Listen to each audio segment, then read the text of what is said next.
Hello there, this is a picture, a little pencil sketch that I drew recently, and it's worked from a picture of an area near to where I live, where I visited.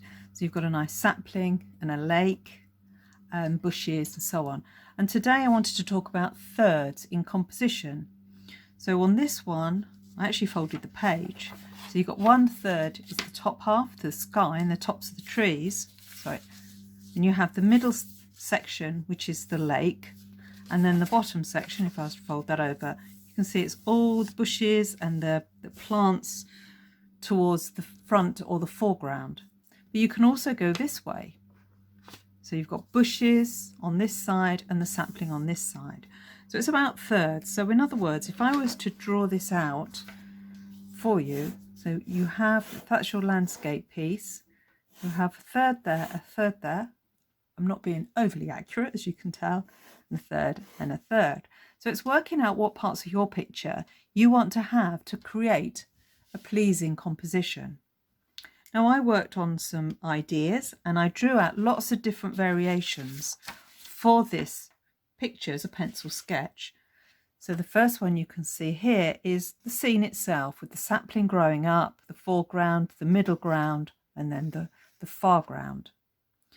I concentrated a moment or two on the right hand section, where you've got these bushes in the foreground, and then the contrast with the sky with these treetops, which, if you can remember from the picture, is this area here, this right hand third, but again foreground, middle ground and distance. So I concentrated as well and drew a few sketches of the detail of the foreground to get some perspective in my mind how I could draw this. But then I worked on the actual sapling itself, and I thought, that's quite an interesting element to the drawing. And so that breaks up the picture, that draws the eye. I don't know if you can see my notes here.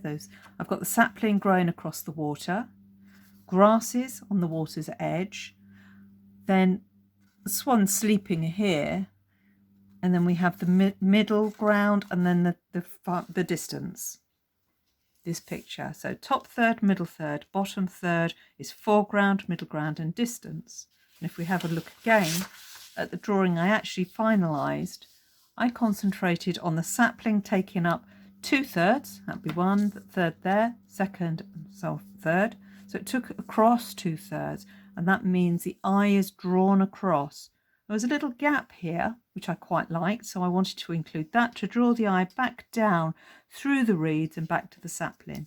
And I'll remind you of the drawing.